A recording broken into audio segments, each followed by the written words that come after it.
The wind came howling down from the ridge like it had teeth, biting through our jackets and scattering our voices into nonsense. That's when I realised just how far from understanding one another we really were. There were 5 of us: Anna from Germany, Diego from Chile, May from China, Youssef from Morocco, and me, the token English speaker from the States. We'd signed up for an international hiking exchange in the Rockies, a guided weekend meant to build friendships across cultures. Our guide had twisted his ankle earlier that morning and hobbled back with a pair of hikers who could help him. The plan was simple: follow the marked trail down to the rendezvous. But by mid-afternoon, clouds rolled in, the markings faded, and the map looked less like a guide and more like an accusation. When Anna slipped on a patch of wet granite and went down hard, the air went still. Her cry cut through the wind, a sound so human it didn't need translation. She grabbed her leg, face pale as chalk. Diego crouched, gesturing wildly at her boot, then at his pack. May was already tearing fabric from her sleeve, and I tried to remember the first aid steps I'd learned years ago. Youssef knelt beside her, murmuring prayers in Arabic, his eyes steady but worried. It was clear her ankle was badly twisted, maybe fractured.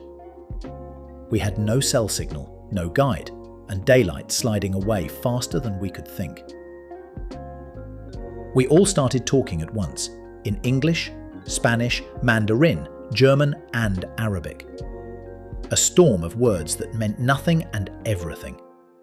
Frustration built until Diego slammed his hand against a rock and shouted something that sounded angry but wasn't. Then he mimed a split, pressing 2 fingers together and pointing to Anna's ankle. May nodded, pulling 2 sticks from her trekking poles, and I caught on. Together we fashioned a crude splint, our hands working faster than our words ever could. When the first drops of rain started to fall, the panic settled in deep. The trail forked in 2 directions, each path fading into mist. I tried to explain we needed shelter, tracing a roof shape in the air. Youssef's eyes lit up. He pointed to a cluster of trees below and motioned us downward. We lifted Anna onto a makeshift carrier of trekking poles and jackets, each of us taking a corner. The rhythm of our breathing and grunts became its own language. We didn't speak, but somehow we understood. We had to move, or the mountain would swallow us whole. By the time we reached the trees, the rain had turned mean. Sharp, slanted sheets that soaked us to the bone. The light thinned until the forest seemed to breathe its own mist. We found a small hollow beside a cluster of boulders, dry enough to crouch under, and laid Anna down gently. Her face was slick with rain and pain, but she forced a weak smile. I knelt beside her and mimed "sleep" and "okay," hoping it would reassure her. She nodded, though her eyes said she didn't believe it. We needed fire, warmth, something to fight the creeping cold. I pointed to the wet ground, then at the pile of sticks around us, shaking my head. May caught on immediately and gestured toward a pocket in her rain jacket. She had one of those compact fire starters. Diego grinned, understanding, and began gathering the driest wood he could find under the rocks and logs. Youssef joined me in breaking small branches, and soon we had a damp but hopeful pile. May struck sparks again and again, her face tight with concentration. Nothing. I reached for a strip of birch bark curling off a nearby trunk. It peeled away like paper, dry underneath, and held it out. She grinned, spark catching, and within moments, we had a fragile flicker of flame. For the first time since Anna fell, we all smiled. The firelight glowed orange against our soaked clothes, and we huddled close, steam rising from our sleeves like ghosts escaping. The warmth was language enough. Diego pulled a small bag from his pack, showed it around, then poured out a handful of almonds into each of our palms. We shared like children on a playground, grateful for the tiny comfort. I pulled the map from my jacket and spread it on a flat rock, tracing our route with my finger. Everyone leaned in. The ink had run a little from the rain, blurring the trail lines. But I pointed to our best guess, where the ridge must have been, where the camp might lie. Youssef frowned, then took a stick and drew a mountain shape in the dirt. He pointed up, then shook his head fiercely, then down, making walking gestures. "Yes," I said, nodding. "Down." Anna stirred, murmuring softly in German. I caught the words Morgen, Gehen, Hilfe, tomorrow, go, help. She wanted us to leave her and go find help. We all knew it, and all silently refused. May placed a hand on Anna's shoulder, gentle but firm, and shook her head. No one spoke, but the message was clear. We stay together. That night, the storm howled around us. The fire hissed and sputtered, rain dripping through the leaves, but it held. And so did we. 5 strangers from 5 corners of the world, leaning on warmth, trust, and the simple, wordless rhythm of breathing in the same fragile circle of light. Morning came grey and cautious. The storm spent, but the forest still heavy with mist. Every branch dripped steadily, each drop marking the quiet hours we'd endured. I woke first, or maybe I'd never truly slept, just drifted in that uneasy space between vigilance and exhaustion. The fire was down to coals, faintly glowing beneath a crust of ash.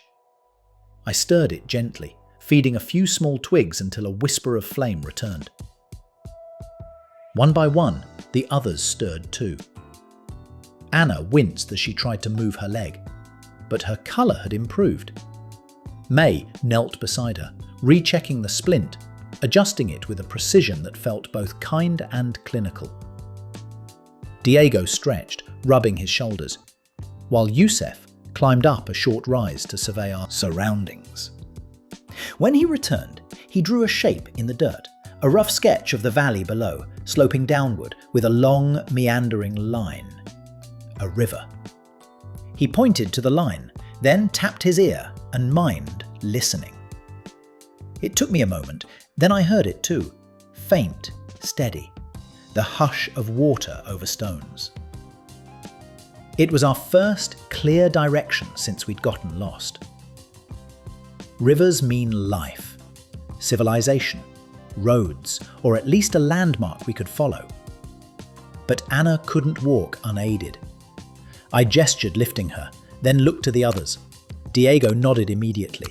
Youssef hesitated, thinking, then pointed at a thick branch nearby, sturdy, long enough for a makeshift stretcher. May smiled and clapped her hands softly in understanding. We spent nearly an hour building it. 2 long poles, jackets and straps woven between them for a sling. It wasn't elegant, but it would do.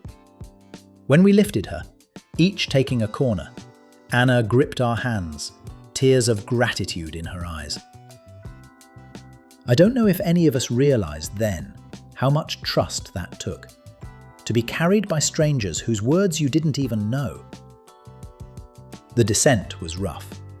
The ground was slick, the air heavy with that earthy smell of wet pine and moss. We moved in rhythm. 4 steps, pause, shift. Birds called unseen above us, and the mist began to thin into gauzy light. Every so often we'd stop to rest, trading tired smiles or small gestures. Diego pretending to wipe sweat dramatically from his brow. May giggling behind her hand. Youssef giving a solemn thumbs up that made us all laugh. Humour, it turned out, didn't need translation either. Finally, after what felt like hours, we broke through a stand of aspens and saw it. The glint of water below. The river ran narrow but fast, curling through the valley like a silver ribbon. Relief surged through me so strong it nearly buckled my knees. I looked around at the others, mud-streaked, shivering, exhausted. And for the first time since we'd started that hike, I realized how much we'd become a unit. Wordless, but whole. The river was both a promise and a problem. Its banks were steep, slick with mud, and the current moved fast, too fast to cross safely, especially carrying Anna. We set her down on a flat patch of gravel near the edge, while we caught our breath. The roar of the water drowned out any attempt at speech, which somehow made our situation feel both simpler and more desperate. We had to find a way along it, not through it. Diego pointed downstream, tracing the direction of the current with his hand, then mimed walking. Yusuf shook his head and pointed upstream. They exchanged looks, half argument, half guesswork. I stepped between them and took a stick, sketching a crude compass in the wet sand. Then I pointed to the faint sun behind the thinning clouds. East. The camp had been west. The river's flow meant it likely cut north. I pointed upstream again, hoping the others understood my logic. Follow it back toward where people might be. To my surprise, May reached into her pocket and pulled out a small charm, a compass pendant. She held it flat in her palm and watched the needles steady. Then she smiled and pointed exactly where I'd guessed. Relief flickered through me like sunlight. Without a word, we packed up again, adjusting Anna's position on the stretcher, and began following the riverbank. The terrain wasn't kind. Mud sucked at our boots, rocks shifted underfoot, and more than once one of us slipped, laughing or swearing softly in our own languages.